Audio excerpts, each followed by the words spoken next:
बहुत ही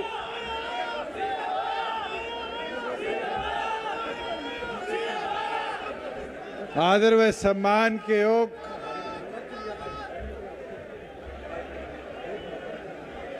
तीन साल के इस बेहतरीन सफर का हिस्सा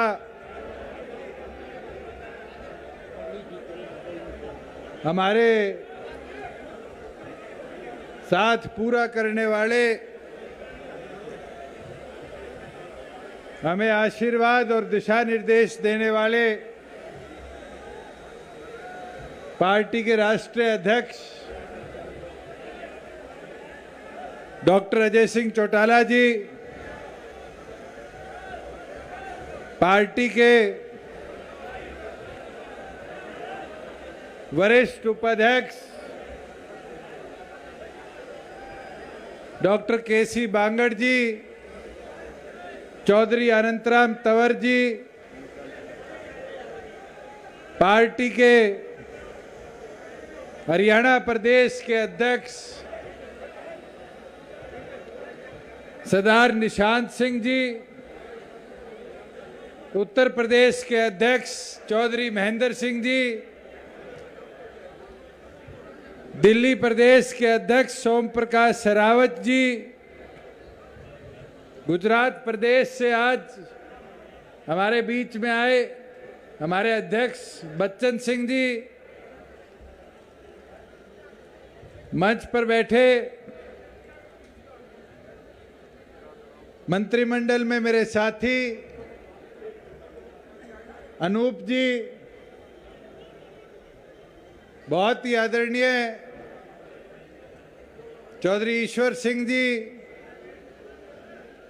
देवेंद्र बबली जी, जोगीराम सिहाग जी,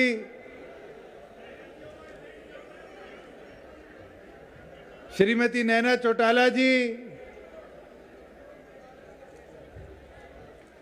रामनिवास सुरजा खेड़ा जी, रामकरण जी, अमरजीत ढांडा जी, पूर्व मंत्री सतपाल सांगवान जी, पूर्व मंत्री चौधरी हर्ष कुमार जी, मंच पर पार्टी के प्रदेश महासचिव, प्रधान महासचिव, मंच का संचालन कर रहे अजीत दिग्विजय सिंह जी, हमारे युवा इकाई के अध्यक्ष भाई रविंदर जी, इंसो के राष्ट्रीय अध्यक्ष भाई प्रदीप जी,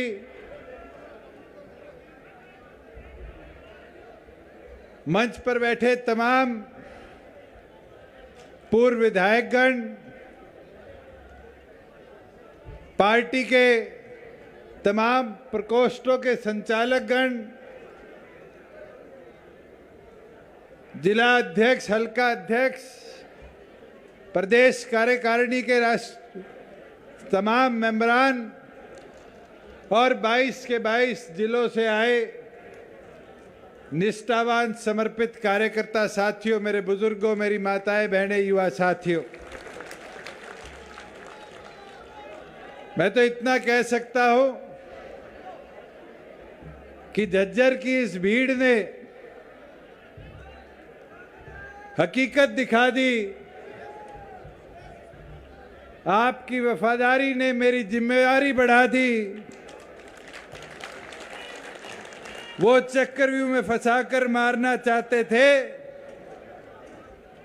आपने 3 साल में मेहनत कर कर इस जेजेपी को एक नई जिम्मेवारी के साथ आगे बढ़ा दी। साथियों, ये 3 साल का सफर एक एक साथी जानता है कितना कठिन भी रहा, अच्छा भी रहा, मगर इस 3 साल ने जहां जिम्मेवारी के साथ साथ आपके संगठन को एक ताकत दी, मैं इतना विश्वास के साथ बोल सकता हूं कि चाहे जींद का उपचुनाव हो, लोकसभा के चुनाव हो चाहे विधानसभा के चुनाव हो, आज ये संगठन, आज ये पार्टी, आज ये मुकाम अगर किसी की बदौलत है तो आप जैसे एक एक निष्ठावान मेहनती कार्यकर्ताओं की मेहनत के बदौलत है। साथियों,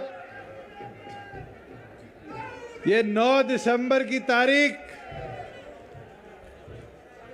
बड़ा महत्व रखती है इस देश में। 9 दिसंबर 1946 को इस देश के संविधान बनाने का पहला कदम उठाया गया था, पहली बैठक पार्लियामेंट में करी गई थी। और 9 दिसंबर 2018 को जींद की पावन धरा पर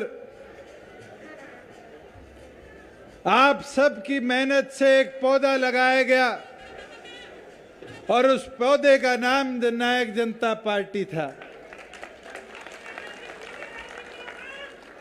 और आज जब इस मंच से मैं आप लोगों के बीच में बोल रहा हूं, यह भी सौभाग्य है कि 9 दिसंबर 2021 को एक इतिहास और रचा जा रहा है कि 380 दिन लंबा चला हुआ संघर्ष संयुक्त किसान मोर्चा ने आज समाप्त करने का भी निर्णय लिया है। साथियों, मैं तो एक चीज बोल सकता हूं, मोदी जी का धन्यवाद करूंगा कि केंद्र के बनाए हुए उन तीनों कानूनों को, संविधान को समझते हुए, देखते हुए और उसकी ताकत को देखते हुए देश के आम नागरिक के मन को छूने लेने वाला फैसला किया और उन तीनों कानूनों को वापस किया। एक साल कोई हमारे लिए भी आसान नहीं था। मुझे वो दिन भी याद है जब पहली बार किसी साथी के भतीजे के ब्याह में जाना था और फोन आया कि भाई साहब, कई लोग व्यवस्था खराब करना चाहते हैं, आपसे निवेदन है कि पुलिस प्रबंध कर लेना। और ये निर्णय लेना पड़ा कि उस शादी में नहीं जाएंगे क्योंकि उसकी शादी भी खराब होगी और पुलिस की व्यवस्था से 4 चीजें और खराब होगी। साथियों, एक साल में अनेकों बार ये प्रयास करे, हमारे विपक्ष के बैठे हुए लोगों ने भी प्रयास करे कि माहौल खराब हो, मगर मैं तो एक एक पार्टी के कार्यकर्ता को बधाई दूंगा कि जिस सहनशीलता के साथ आपने काम किया संगठन में, कि आपने एक और पर संगठन का विस्तार किया, वहीं दूसरी ओर किसानों की बात को समझते हुए अपने सब्र को भी पूरी तौर पर दिखाने का काम किया। कई साथी रुष्ट भी हुए कि आप फैसला करो, फैसला करो। साथियों, फैसला आपके हित का होना चाहिए था और आपके हित में हमने फैसला करने का काम किया। कोविड के दौरान जब किसान की फसल खरीदी जाए, फसल ना खरीदी जाए, इसमें निर्णय लेने की बात आई तो गेहूं की 2000 मंडियां बनाकर एक एक दाना किसान का हमने उठाने का काम किया।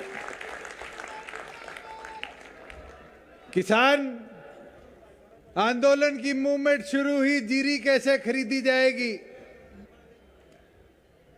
पहले 200 मंडियां बनती थी, 400 मंडियां बनाकर उसकी भी खरीद पूरी तौर पर कराएगी। आज बहुत लोग कहते हैं कि एक साल में प्रदेश में बड़े बदलाव आए। मैं तो खुशी के साथ एक बदलाव कह सकता हूं। पहले किसान मंडी में जाता था, अनाज बेचता था, घर आता था, 15 दिन 20 दिन सीजन खत्म होने के बाद आड़ती के पास जाने का मौका मिलता था। फिर हिसाब किताब लिखा जाता था, फिर महीना खत्म हो जाता था, उसके बाद हिसाब किया जाता था। कई बार तो पूरी फसल की पेमेंट किसान को 5 महीने 4 महीने तक नहीं मिलती थी।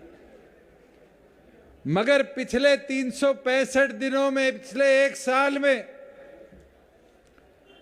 यह हमारा प्रयास भी रहा और हमने कर भी दिखाया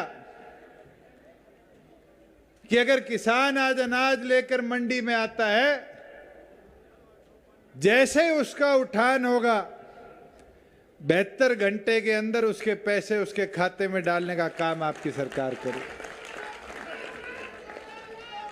और साथियों, अगर किस कारण वो 72 घंटे से समय ज्यादा हुआ तो भी आपकी सरकार का प्रयास रहा कि 9% ब्याज के साथ उस किसान की जेब में कुछ फालतू डाला जाए। साथियों,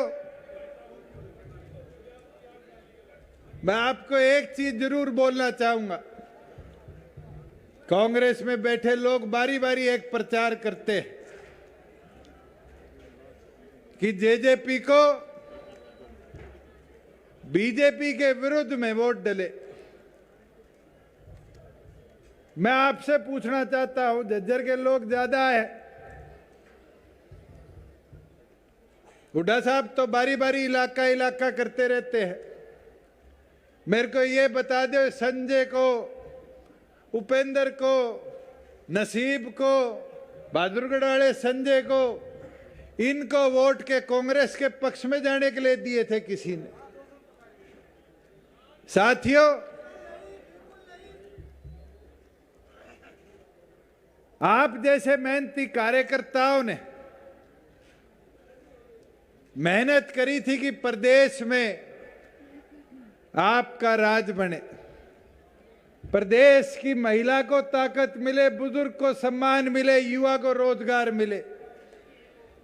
इन 3 वादों के साथ आपने चुनावी मैदान में उतरने का काम किया और खुशी होती है कि जहां बुजुर्गों के सम्मान की बात थी, मैं भी मानता हूं आज 5100 नहीं कर पाए, अभी तो 3 साल बाकी है साथियों, और ये प्रयास रुकेगा नहीं। मेरी लड़ाई लड़ती रहेगी। फाइनेंस विभाग से पूछ लेते हैं तो कहते हैं कोरोना आ गया, बजट डगमगा गया, हजारों बहाने आते हैं, मगर उसके बावजूद भी बुजुर्गों के सम्मान में 500 दिनों में 500 रुपए की बढ़ोतरी कराने का काम आपकी पार्टी ने किया। साथियों, जहां महिलाओं के सम्मान की बात है, मुझे याद है श्रीमती नैना चौटाला जी ने प्रदेश के प्रत्येक हलके में जाकर माताओं बहनों की समस्याओं को सुना, उनकी समस्याओं को लाकर पार्टी मंच से आगे हमारे तक पहुंचाने का काम किया। बराबर हिस्सेदारी की बात करेगी और आपको बताते हुए खुशी होती है कि जब बराबर हिस्सेदारी की बात करेगी तो प्रदेश में सरकार बनने के 6 महीने के अंदर अंदर विधानसभा में कानून पारित कर हर पंचायती राज, चाहे वो मेंबर की हो, सरपंच की हो, ब्लॉक समिति की हो, जिला परिषद की सीट हो, 50% हिस्सेदारी महिलाओं की रहे, उसका कानून हमने लाने का काम किया। साथियों, और तो और प्रदीप भाषण देता देता छात्रों की बात भूल गया। 1 सप्ताह 10 दिन पहले जो आपकी इंसो का और हमारी बहनों को किया हुआ श्रीमती नैना चौटाला जी का वादा था कि कॉलेज आने जाने के लिए बस में किराया नहीं लगेगा, आपकी सरकार ने नोटिफाई किया कि हर बेटी का 0 पास बनेगा। और मैं तो ये इंसो के साथी जो अभी बैंड बाजा बजाते हुए ब्याह की तरह आए, इनको कहना चाहूंगा, बैंड बाजा आज बजा लिया, अगला 1 महीना अब तुम्हारी जिम्मेवारी है। गांव गांव जाओ, घर घर जाओ, जो भी हमारी बहन आज कॉलेज जाती है उसका 0 पास बनाने का काम करो, उसको ये सुविधा के बारे में बताने का काम करो। और तो और साथियों, अगर कोई प्राइवेट ट्रांसपोर्ट वाला भी जो सरकार के परमिट रूट पर चलता है, अगर कोई सरकारी वाहन वाला भी अगर किसी युवा साथी को, हमारी बहन को बिठाने का काम नहीं करेगा, उसकी वीडियो बना, उसका परमिट कैंसिल कराने का काम मैं करूंगा। जब आपने ये अधिकार उनको दिया है तो मेरे आग्रह और अपील आपसे है कि उस सुविधा का पूरा उपयोग आप करने का काम करो। जहां साथियों रोजगार की बात आती है, एक बड़ा वादा, महत्वपूर्ण वादा, हरियाणा के भविष्य के लिए वादा हमने किया था और एक मुहिम चलाई थी प्रदेश भर में, जिनको वानर सेना 3 साल पहले किया जाता था। ये फौज हमारी बसों में, ट्रेन में, गांव में, सरकारी दफ्तरों में जाकर युवा साथियों से पूछा करती थी, नौकरी है नहीं है, नौकरी है नहीं है। और उस समय वादा था कि राज बनेगा तो 75% नौकरियों में अधिकार देने का काम हम आपको करेंगे। बड़े लोगों ने विरोध किया, बड़ी मुश्किल हुई। मुझे याद है विधायकगण तो जानते, जब विधानसभा में पेश किया तो विपक्ष में बैठा हर आदमी कहता था ये तो लॉलीपॉप है, कानून कैसे बन जाएगा। पहले तो उस कानून को कागज में छापने में दिक्कत हुई। अनूप जी मेरे साथ देख रहे थे, वो फाइल ऊपर आती नीचे जाती, ऊपर आती नीचे जाती, कोई ऑब्जेक्शन लग जाता, कोई परिभाषा मांग ली जाती। कई दिन की तपस्या के बाद जब कैबिनेट में फाइल गई तो एलआर ने पकड़ के बैठ ली। मुश्किल से जाके एलआर की ठीक करवाई तो फिर गवर्नर साहब लेके बैठ गए और उनके भी मन में किसी ने डाल दी, गवर्नर साहब के जी ये कानून तो जो लगे हुए हैं उन्हें काट देगा, उनको वापिस भेज देगा दूसरे प्रदेशों में। फिर हमने जाके गवर्नर साहब को समझाया कि आने वाली नौकरियों में हिस्सेदारी की बात है, तो ये इंडस्ट्री वाले साथी पीछे पड़ गए, बेरानिकल इंडस्ट्रियों पे तावड़ा लग जाएगा। मगर धीरे धीरे कर कई दिन रात की मेहनत हमारी उस लीगल टीम ने करी, जिनने आखिरकार कर गवर्नर साहब के साइन कराने का काम इस पे किया। और चौधरी देवीलाल जी का जब हमने स्टैचू मेवात की पावन धरा पर लगाया, उस दिन ये वादा किया था कि हम 15 नवंबर से इस कानून को फोर्स में लाने का काम करेंगे। 15 अक्टूबर से आचार संहिता लगी इलाहाबाद की, अड़चन पे अड़चन, अड़चन पे अड़चन, मगर आखिरकार जाकर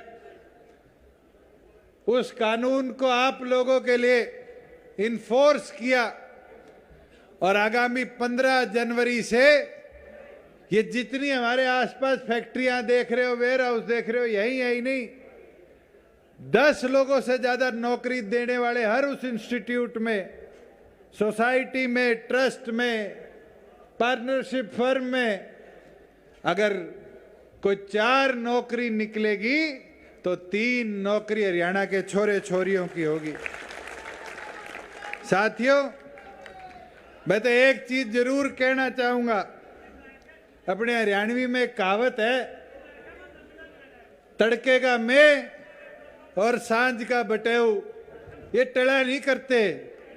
और एक चीज बोलना चाहूंगा, जब बड़े चौधरी साहब ने, चौधरी देवीलाल जी ने 100 रुपए पेंशन की बात करी थी, तो बुजुर्ग जानते हैं, बंसीलाल जी, भजनलाल जी क्या करते थे, कानून बनता होता तो मैं बना देता, मैं तो पढ़ा लिखा हूं।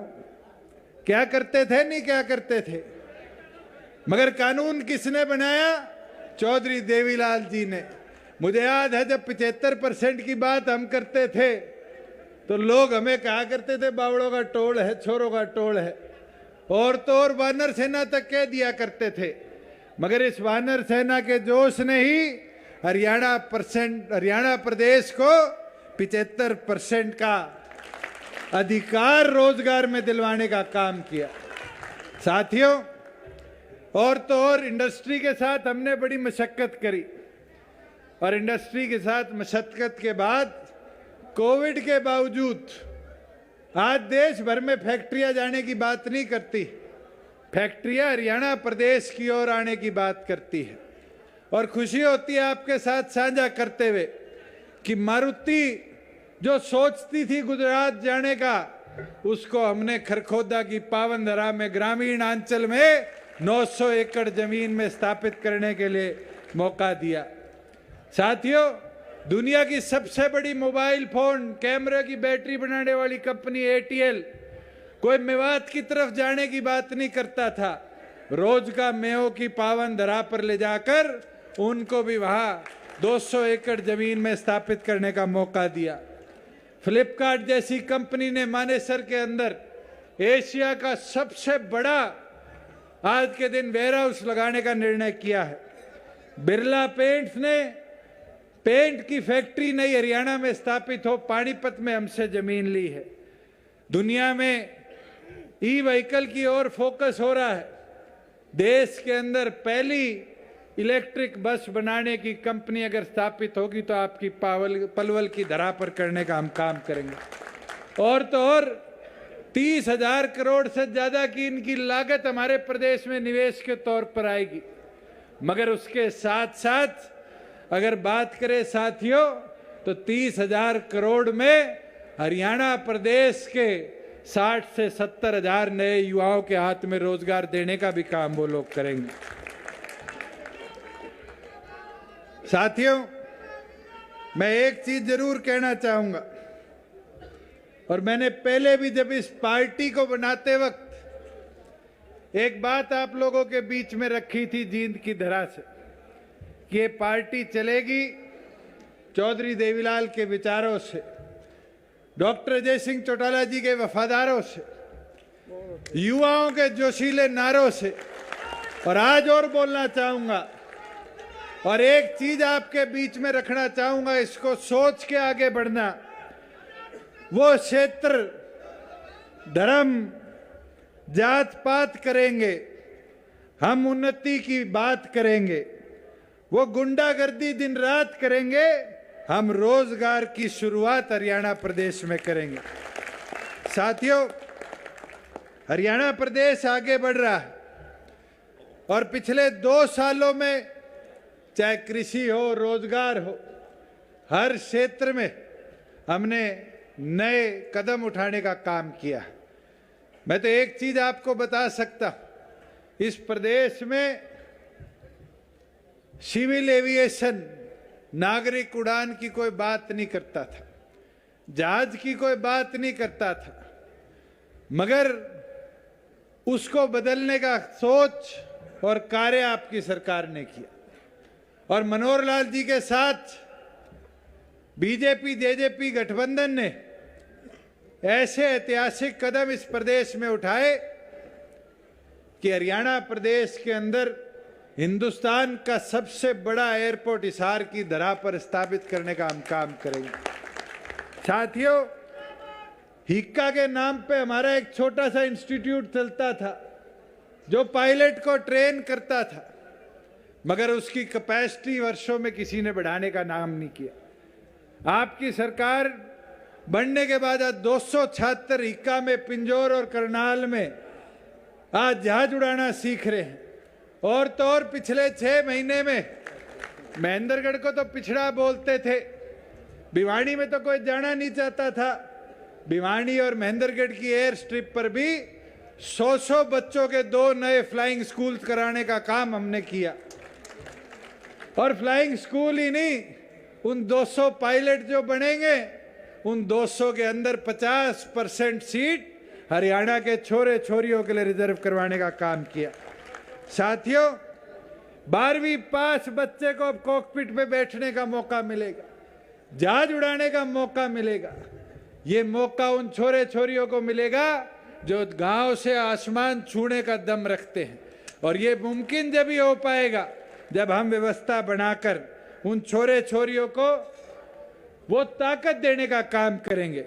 और आज ये मैं बोलना चाहूंगा आपके बीच में, आज हमारे मेडिकल पे तो लोन मिल जाता है पढ़ाई के लिए कि MBBS डॉक्टर बनने जा रहा है, लोन दे दो। पायलट बनने के लिए लोन नहीं मिलता। ये वादा है जल्द प्रदेश में पॉलिसी लाकर हर छोरे छोरी को उसी प्रकार से जैसे मेडिकल में लोन मिलता है, बॉन्ड मिलता है, हरियाणा प्रदेश में पायलट बनाने के लिए भी हम वो व्यवस्था देने का काम करेंगे। साथियों, आज सड़कों के विकास की बात देखी जाती। मैं पिछले दिनों भिवानी से बारडा होते हुए दादरी गया, सड़कों का सुधार हुआ।